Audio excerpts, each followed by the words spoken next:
Kubera cinema మాత్రం చాలా బాగుంది.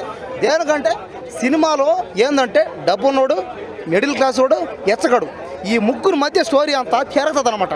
కాబట్టి డబ్బు లేవు అని ఎవరు బాధ అయితే పడద్దు. ఎందుకంటే ఈ సినిమాలు చూపించడం అన్నమాట క్లారిటీగా. డబ్బులు ఉంత మాత్రాన ఎవరు ఆనందం అనరనమాట. నాగార్జున అయితే బాగా డబ్బున్నాడు. నాగార్జున దగ్గర నుంచి ఆ డబ్బు అనేది మిడిల్ క్లాస్ వాడి దగ్గరికి, మిడిల్ క్లాస్ వాడి నుంచి బెచ్చగాడ దగ్గరికి, మళ్ళీ బెచ్చగాడ దగ్గర నుంచి మళ్ళీ అక్కడికే పోద్ది. కాబట్టి ధనుష్ అయితే పాపం బెచ్చగాడ అయిపోయాడు అనమాట. కానీ బెచ్చగాడ అయినా సరే అతను ఆనందంగా సంతోషంగా జీవనం సాగిస్తాడు. కాబట్టి ఇక్కడ ఏంటంటే డబ్బు అనేది ఎవరి దగ్గర పోతే ఓళ్ళే కుబేరులు అనుకుంటారు, కాదనమాట. ఎవరైతే సంతోషంగా ఉంటారో, ఎవరైతే హ్యాపీగా ఉంటారో, ఉన్న దాంతో ఆనందంగా ఉంటారో ఓళ్ళే నిజమైన కుబేరులు అనేది ఈ సినిమా అనమాట.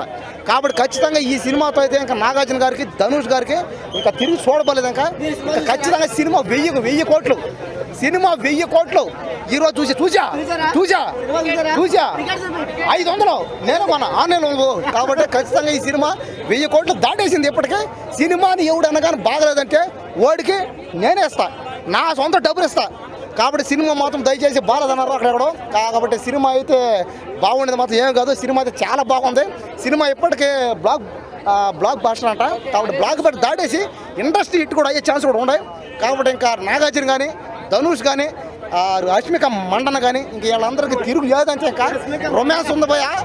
రష్మిక మండనతో రొమాన్స్ ఉంది భయ. అబ్బాబా రొమాన్స్ చూస్తుంటే పిచ్చికి మీద భయ.